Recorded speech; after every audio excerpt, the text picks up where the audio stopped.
Hello दोस्तों, नमस्कार। आपका हमारे यूट्यूब चैनल में स्वागत है। आज हम आप लोगों के लिए इस वीडियो में लेके आए हैं अर्थशास्त्र कक्षा 11वीं अध्याय 2 के प्रश्न बैंक का संपूर्ण उत्तर। तो आप लोग वीडियो को अंत तक देखेंगे, इसे बिल्कुल भी मत कीजिएगा, क्योंकि इस वीडियो में अध्याय 2 के सभी क्वेश्चनों का संपूर्ण सोल्यूशन सही से दिया जाएगा। तो चलिए अब अपने समय को ना बर्बाद करते हुए वीडियो को स्टार्ट करते हैं। वीडियो को स्टार्ट करने से पहले चैनल को सब्सक्राइब करके बेल नोटिफिकेशन कॉल पर सेलेक्ट कर लीजिए, ताकि हम जैसे ही कोई अगला सॉल्यूशन अपलोड करें तो आपके पास नोटिफिकेशन सबसे पहले पहुंच जाए।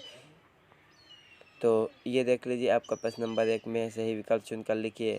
तो आपका क्वेश्चन नंबर 1 है, लॉटरी निकालने के लिए डैश डैश सैम्पलिंग का उपयोग किया जाता है।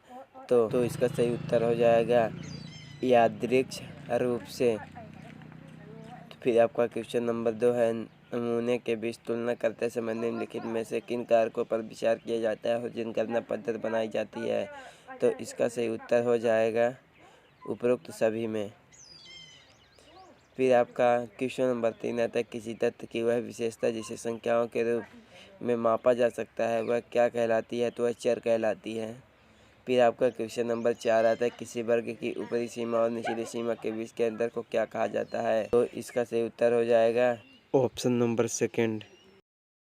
आपका क्वेश्चन नंबर 5 आता है, आंकड़ों को तालिका के रूप में प्रस्तुत करने की प्रक्रिया सारणीकरण कहलाती है। फिर आपका क्वेश्चन नंबर 6 आता है, अस्थायी वर्गीकरण में डेटा को इसके आधार पर वर्गीकृत किया जाता है। तो इसका सही उत्तर हो जाएगा समय के आधार पर वर्गीकृत किया जाता है। प्रश्न नंबर 2 आता है, खाली स्थान। तो इसमें पहला प्रश्न है, स्थानिक वर्गीकरण में डैश डैश वर्गीकृत चर बनाए जाते हैं। तो स्थानिक वर्गीकरण में स्थानिक वर्गीकृत चर बनाए जाते हैं। फिर आपका क्वेश्चन नंबर 2 आता है, डैश डैश एक तालिका की पंक्तियों का शीर्षक है।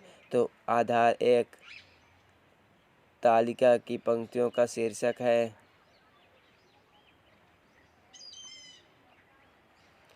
फिर आपका क्वेश्चन नंबर 3 आता है, एक डैश डैश श्रृंखला वह श्रृंखला है जिसमें इसकी ऊपरी सीमा तक सभी आइटम शामिल होते हैं। तो इसका सही उत्तर हो जाएगा, तो एक समावेशी श्रृंखला वह श्रृंखला है जिसमें इसकी ऊपरी सीमा तक सभी आइटम शामिल होते हैं। फिर आपका क्वेश्चन नंबर 4 आता है, डैश डैश वर्गीकरण डेटा की विशेषताओं के अनुसार किया जाता है। तो गुणात्मक वर्गीकरण डेटा की विशेषताओं के अनुसार किया जाता है। फिर आपका क्वेश्चन नंबर 5 आता है, डैश डैश विधि छोटे आकार की जनसंख्या के लिए है। तो इसका सही उत्तर हो जाएगा जनगणना। फिर आपका क्वेश्चन नंबर 6 आता है, यादृच्छिक के तहत ब्रह्मांड की प्रत्येक वस्तु के चुने जाने की संभावना डैश डैश है। तो इसका सही उत्तर हो जाएगा बराबर चुने जाने की संभावना। फिर आपका आता है क्वेश्चन नंबर 3, सत्य असत्य। तो आपसे पहला प्रश्न पूछा गया, नमूने की विश्वसनीयता जांचकर्ताओं के प्रशिक्षण पर निर्भर करती है। तो इसका सही उत्तर हो जाएगा सत्य।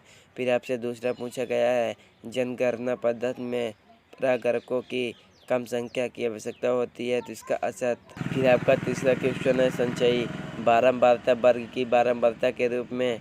तो इसका सही उत्तर हो जाएगा असत्य। फिर आपका क्वेश्चन नंबर 4 है, असतत चर के मामले में डेटा भिन्नों में व्यक्त किया जाता है। तो इसका सही उत्तर हो जाएगा सत्य। फिर आपका क्वेश्चन नंबर 5 आता है, हिस्टोग्राम केवल समान वर्ग अंतराल के लिए खींचा जाता है। तो इसका सही उत्तर हो जाएगा असत्य। फिर आपका क्वेश्चन नंबर 6 आता है, दंड आरेख में दंडों की चौड़ाई बराबर नहीं होनी चाहिए। तो इसका सही उत्तर हो जाएगा असत्य।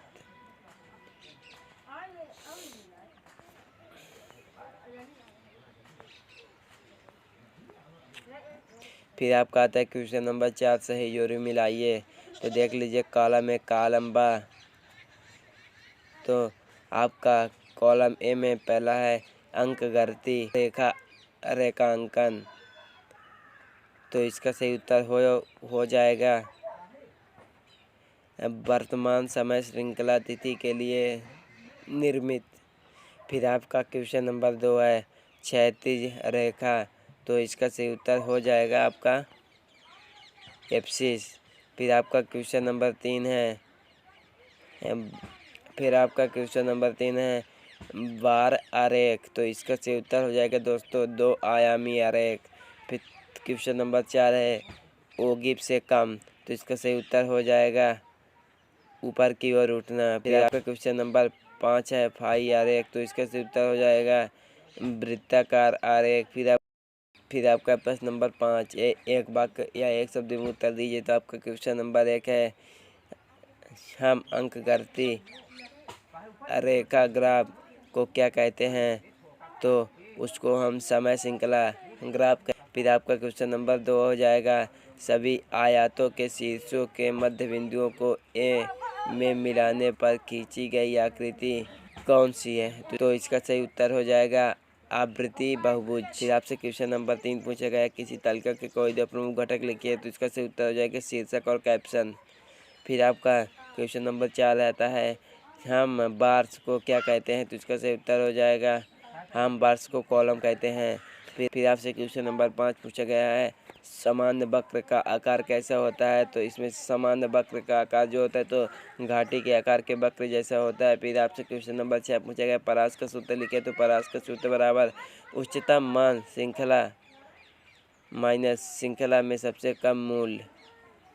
फिर आपका आता है अति लघु उत्तरीय प्रश्न, तो ये देख लीजिए प्रश्न नंबर 1 है काल श्रृंखला आंकड़ों के चित्र में प्रस्तुतिकरण की कोई 2 सीमाएं लिखिए, तो आपको इसका स्क्रीनशॉट खींच लीजिए।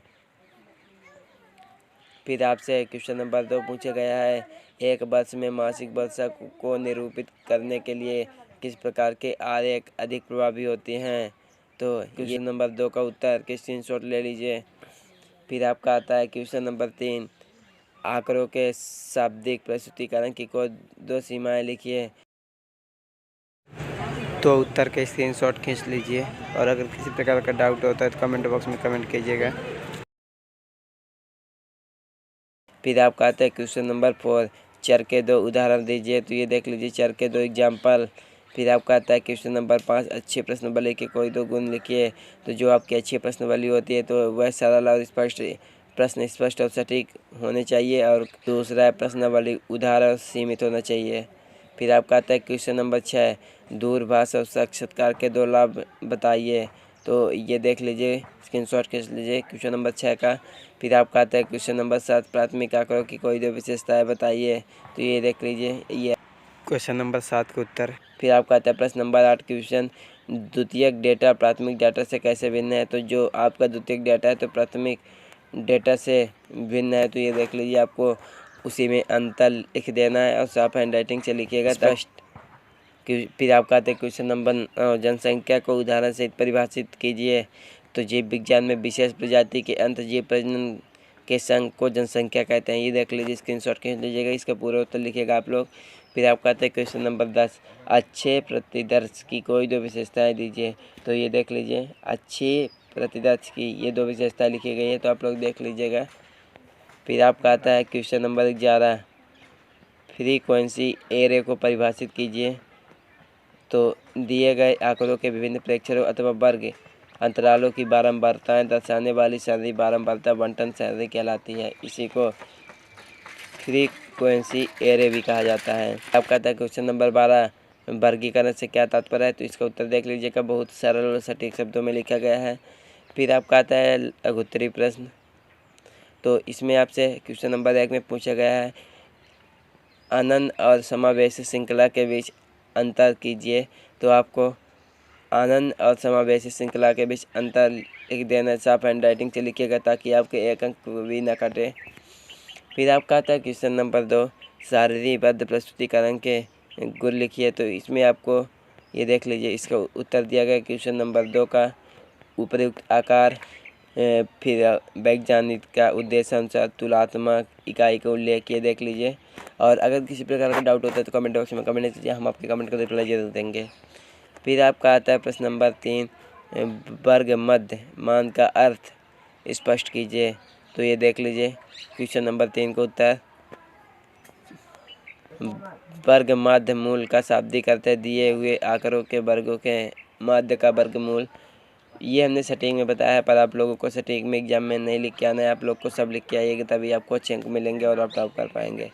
फिर आपका आता है क्वेश्चन नंबर 4 निम्नलिखित आंकड़ों का एक बारंबारता वक्र बनाइए। तो इसका आपको एक बारंबारता वक्र बनाना है। तो ये देख लीजिए, आपको इसी तरह बारंबारता एक वक्र बना लेना है और इसका स्क्रीनशॉट खींच लीजिए आप लोग। और अगर किसी प्रकार का डाउट होता है तो कमेंट बॉक्स में कमेंट कीजिएगा। फिर आपका क्वेश्चन नंबर 5 में भी एक है, निम्नलिखित सूचनाओं को एक उपयुक्त आलेख के रूप में प्रस्तुत कीजिए। तो इसको एक आपको आलेख के रूप में प्रस्तुत करना है। तो ये देख लीजिए, क्वेश्चन नंबर 5 का उत्तर, साफ हैंडराइटिंग से चित्र बनाइएगा। फिर आपका आता है क्वेश्चन नंबर 6, प्रश्नावली साक्षात्कार अनुसूची तैयार करते समय आपको किन बातों का ध्यान रखना चाहिए। तो आपको 3 विशेष बातों का ध्यान रखना चाहिए जो आपके सामने दिए गए हैं। तो आप लोग उसका उत्तर स्क्रीनशॉट खींच लीजिएगा। इसके आगे का सॉल्यूशन चाहिए तो चैनल को सब्सक्राइब करके बेल नोटिफिकेशन कॉल पर सेलेक्ट कर लीजिए, ताकि हम जैसे ही कोई अगला सॉल्यूशन अपलोड करें तो आपके पास नोटिफिकेशन सबसे पहले पहुंच जाए।